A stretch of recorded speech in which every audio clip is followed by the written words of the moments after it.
Hello and welcome back to the Poet Speak podcast, the spoken word podcast. I'm going to say it, the number one spoken word podcast in the world is what I'm going to say now. All right. So today we have a very, very special guest. She's originally from Kogi State, Nigeria. She is a new age griot. Her passion for poetry and spoken word and the art of the spoken word goes way back to her latter years. She's a diversified artist. Her themes cut across different spheres of life, politics, love, metaphysics. Now she has an upcoming author, has her first anthology, Body of Water, published this fall. Please welcome to the podcast the wonderful Oye. Oye, thank you so much for coming on today. Thank you for having me, Amanda. Absolutely, Good to be here. absolutely.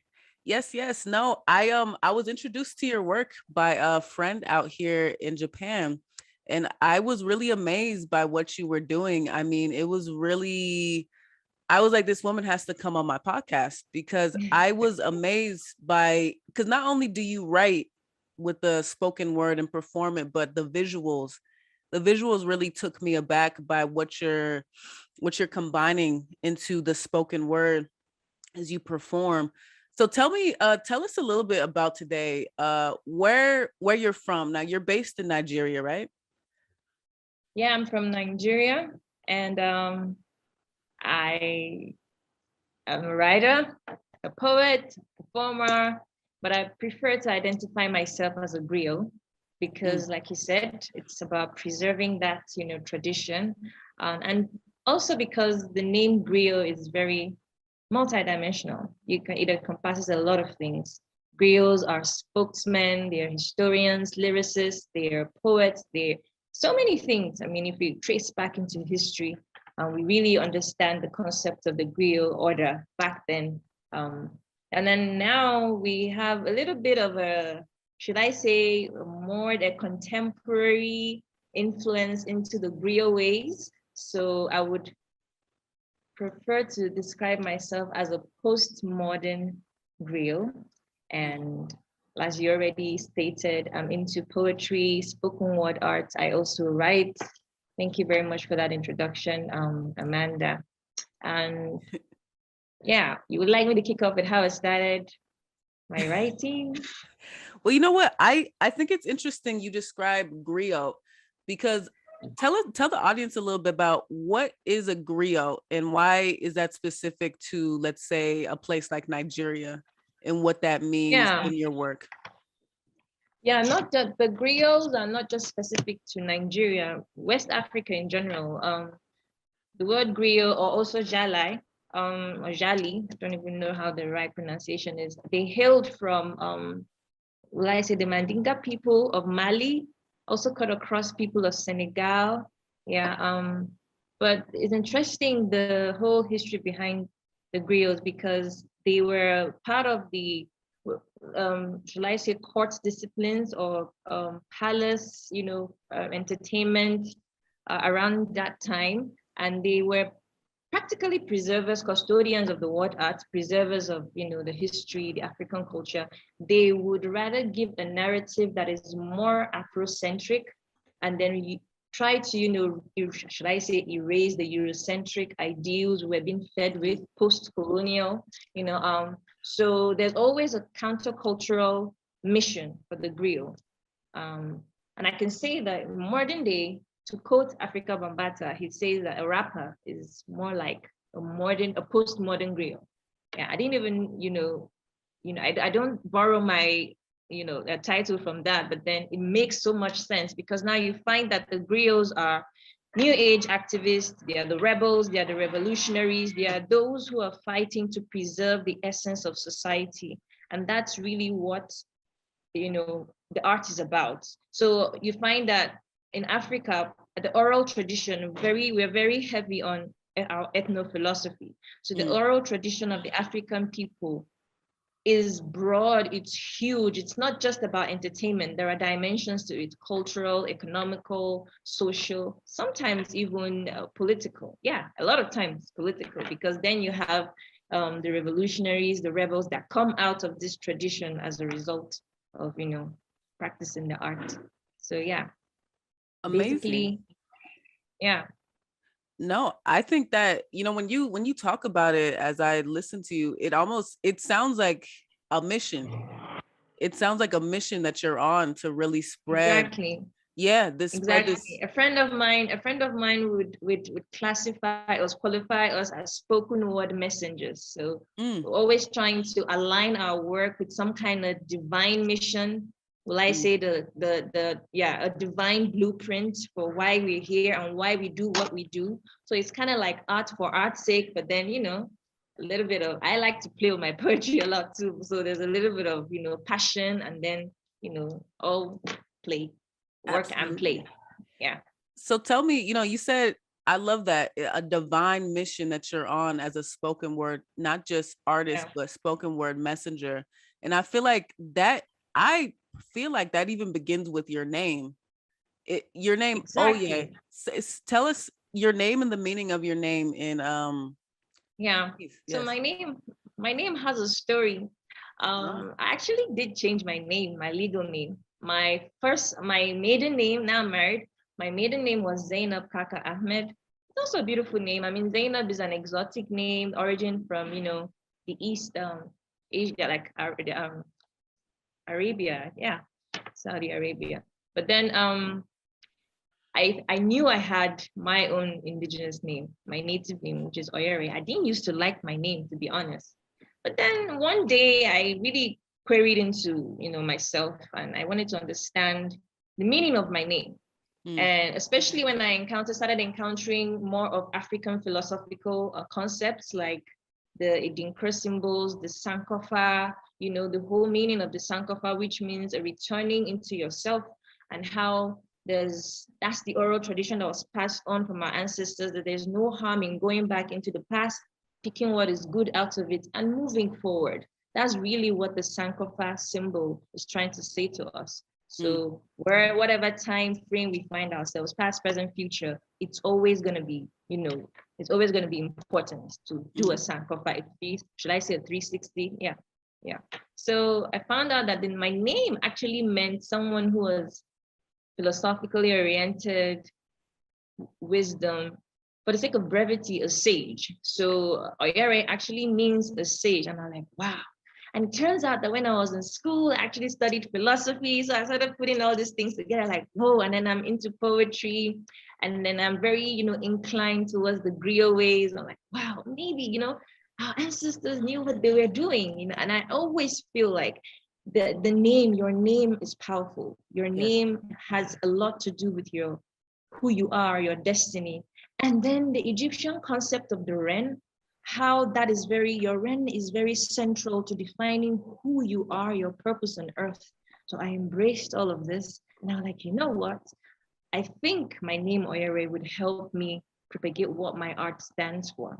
And then based on my religious persuasions, we grew up in an environment or a society where people would look down on traditional names in honor of Yeah. more foreign names because it then makes you, I don't know. But then I thought it Yeah. was wrong because we have beautiful African names that are very powerful and very important for people to understand. And also the bearer of the name understanding their purpose, feeling centered in their essence. That's essentially what your name does for you. And I think I've done this, like take a little survey with people, ask them what their name meant. And then when I actually assess their personalities, I see that, yeah, it's true. This Mm, makes sense. This mm. makes a lot of sense. So I don't mean to, blowing my own horn, but then when I try to analyze what my name means and then what I am about.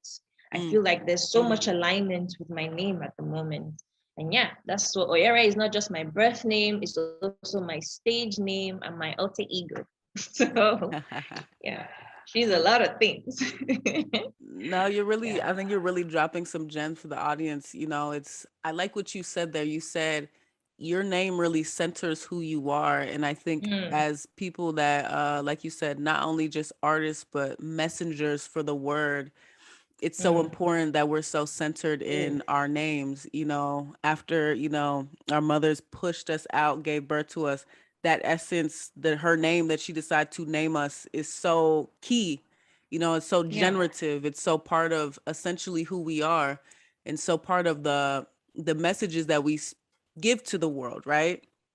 And which is very yeah. much like a pan-African ideology, you know, this Ideal, yeah, idea this yeah. idea of not just this patriarchy that we live in, but this matriarchal Mm-hmm. society, you know, where it's not just I go to the top, but I'm here to influence and impact so many people with my essence as well, right? Exactly, exactly. Generative, yes, generative for everyone Mm, around you, right?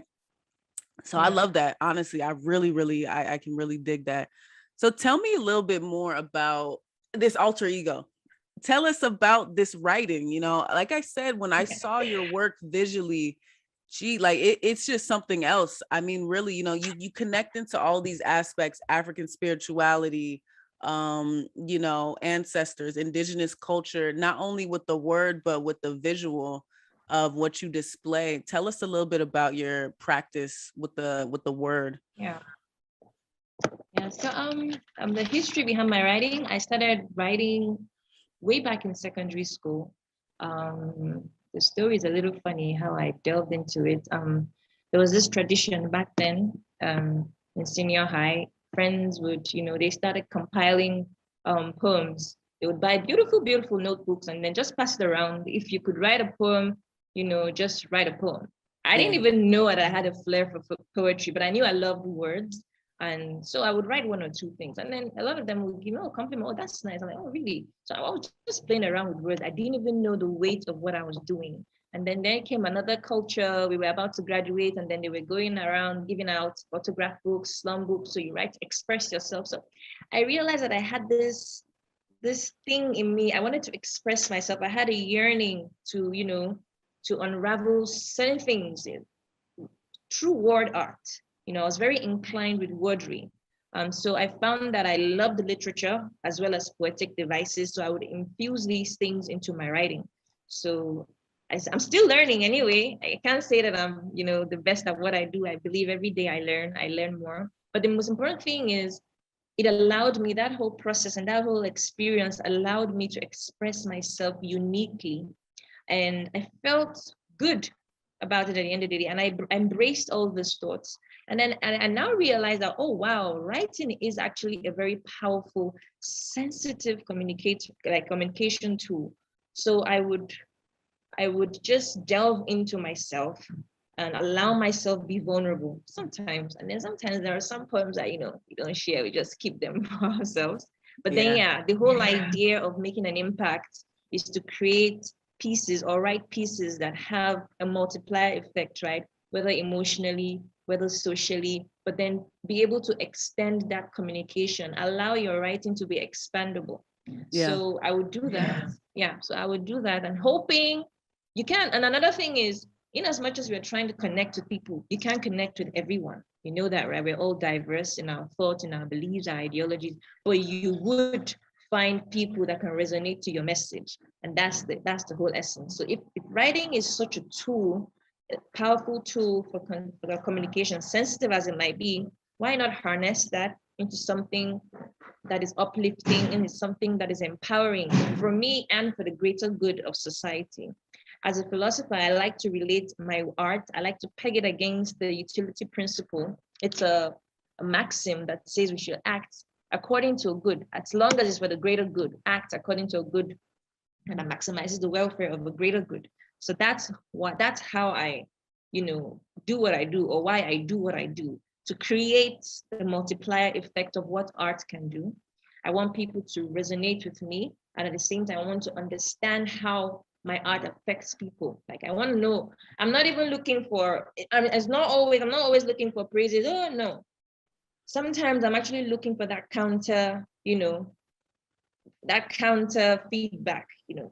constructive critique. Yeah. So it makes you know how more to expand. So I would incorporate so many things, so many forms of art, visual storytelling, like you said, through pictures, because then in as much as the words are there, that you're getting the oral appeal of the poem, you're listening to it, there's sonic power. Words are powerful. So you're embracing that whole sonic energy. Then I'm also using the visuals as well. I'm trying to give you not exactly a direct interpretation of what I'm saying, but an idea of what I'm trying to communicate. And then people love pictures, to be honest. People do love pictures, and pictures tell beautiful, beautiful stories. So I would incorporate that as well.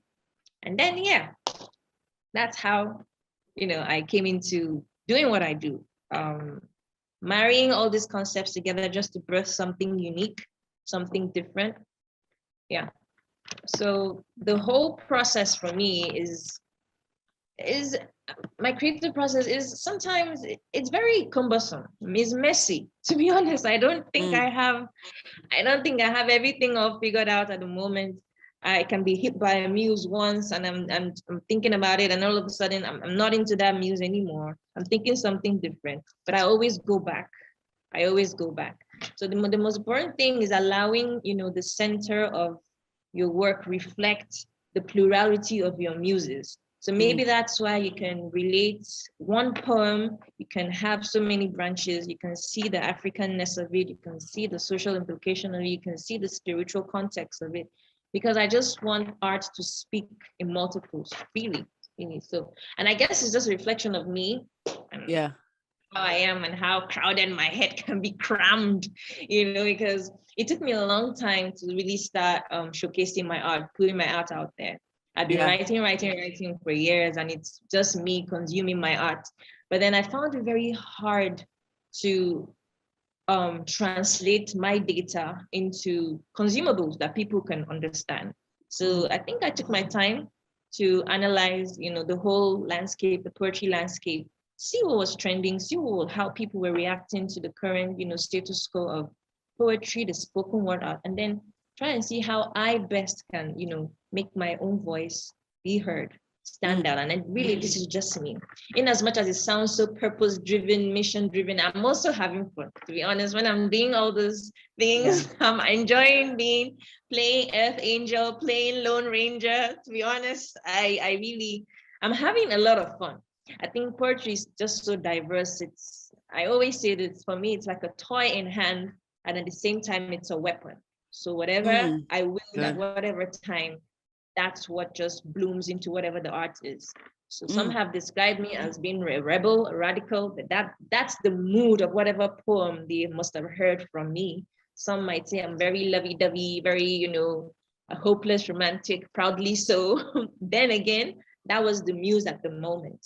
And I struggled with that, to be honest, Amanda, because a lot of people in the beginning, when I did try doing this stagecraft, this performance poetry thing, there were kind of, people making comments like, oh no, like really you should stick to a niche. Maybe if you're into love poems, just do love poems, maybe into political poems. But that wasn't me. So I struggled with that. Yeah, I had to just block all those things out. And then there were so many rules like, hey, no, when you're performing, you don't have to do this. Oh no, when you're performing, you don't have to raise your hand. Art needs to breathe. Art needs to be free. How else do we appreciate the diversity of art forms? There's so many art forms out there. We keep killing artists. Artists take their works to their grave and they're never heard because we constrict them. So I just allowed myself that, you know what? I really am feeling like I'm in alignment with myself. So let me just express myself how I think I can do best. I've said plenty, right? No, I love that. You know what you said there, I think is so true though, because one thing that you said that I loved was you said, you want your artwork to reflect the plurality of your muses. And I think that is such a key thing for so many people, not only in the field of just writing and performing as messengers, spoken word messengers, as you said, but I think it's, having your work, like you said, you can't niche yourself, right? So many people, I think they find themselves being niched in a box, especially in the profession of writing. Well, you're this type of writer, you're this type of poet, where it's just this idea of, okay, well, you just write love poems. Well, you just write, political poems, you know what I mean? And we're such multi-dimensional people. Why are we so stuck on this one concept of you can only be this dynamic form? We're so many dynamic forms at once. So I think you're so spot on with that. Honestly, you were so spot on with that, because there's so many words we need to get out. There's so many messages messages we need to get out, as Yeah. poets, right, as writers. So absolutely, no, I completely I love that. I absolutely love that. So tell me a little bit about what exactly, what, now you talked a little bit about it, but why do you need to get your words out? Okay. Well, I'll say this in just a line. My art is practically service to humanity. To be honest, I feel like I'm this institution of self, and then my social responsibility is to put my art out there. It's not mine. When I receive the muse, I take them as revelations. They're mine once I hang on to them. Once they're out there, they don't belong to me anymore. The Mm, art belongs to the people. Do you get what I mean? So mm, yeah, so you have that servant leader, dynamic going on. I want my art to just be a legacy that people can, posterity can look back on, be help, in fostering a more Afrocentric, a more multi-dimensional society when it comes to thought processes, when it comes to thinking, and then uplifting. I want mm. something that people would remember me by, I want my words to be uplifting for people. Because then again, I heard a lot of other poets that their words actually did uplift me. I felt empowered by them. So yeah, I want my art to do that for me as well, because I know how that was helpful to me growing up. I know how poetry was therapy for me growing up, you Absolutely. know, yeah, being the loner that I am. No, I think that, no, I think that's beautiful. And like you said, it's you feel you have a duty. You have a duty to Yeah. share this, to share these messages, to share this, like you said, these divine words, these Right. divine scriptures as you write, Mm. to so many people. And I think that's a very beautiful thing. So as we wrap up the podcast for today, I mean, this was just so amazing today. Tell us already. I know you're so busy already, but tell us, what more do you have coming? What's the future looking like in 2021 to 2022 for you? What can we look forward from Oye? Hey. Okay. Definitely more. Definitely more. Now I'm out there, so now the people would need more, messages, so the messenger has to deliver, right? Yeah, so Absolutely. I'm definitely working on another piece, which I hope I already published that. I mean, the audio, that's Hmm. Chocolate and Flowers, which was an experiment. I tried to fuse spoken words with jazz. Mm. Something I've never done before, but I just wanted to do it. I just thought it'd be cool to try that. And I think it worked. A lot of people, the feedback has been amazing so far. Yeah. So I'm working on visuals for that. And then again, there's more. There's more. Then again, there's my book coming up. Yes. Working with the publishing company Ex Libris. They're based in the US. Yeah, I think they also have a branch in UK as well. But then, yeah, hopefully come fall, it should be out. Yeah. So keeping our fingers crossed on that one. The title of my new debut anthology would be Body of Water. So yeah, I'm excited about it. I'm also nervous about it because then I'm gonna be all out there. My vulnerabilities. I've Ah. been I don't know if I mentioned how I've been underground for so long, and then now it's like, okay, I'm finally letting go. I think you're It's gonna like, do. I think you're gonna soar, honestly. Especially if people hear just the message that you have to say and just the work that you're doing. I think it's absolutely amazing, to be quite honest with you. So yes, indeed, I'm looking forward to this anthology, and I'm looking forward to seeing more of you. This has been a great little sit down right now. Thank you so much, Oye, for coming on the podcast today. I thank really you appreciate too. it. Yeah, Thank you so much for having me. Yeah, it absolutely. was a beautiful, beautiful discussion. Thank you. No Yeah. problem. Now, please tell the people, where can we find you at? Where can we find your work at? Any Instagram Okay, handles, all that good stuff, website. people. Oyereyi is still a work in progress, but you can find me for now, the only social media that's very active is Instagram and Oyereyi, OYEREYI_. Yeah, you'd find me there. I'll try. I'll be better. I'll try and see how I can expand to other platforms. But yeah, Perfect. one day at a time. So Perfect. And we will leave Oye's link in the yeah, and then description I have box my below. works as well. I have my Yes. previous works streaming on all platforms. Yeah, possible platforms. Yeah. Perfect. There. Awesome. And then my YouTube channel. Sorry, keep cutting you short. My YouTube channel. Yes. No worries. No worries. Be nice, people. Subscribe. Thank you. Yes. Please subscribe. She has her work on all streaming platforms. Please look her up, and also on her YouTube channel. All links will be in the description below. So please go check out Oye's work.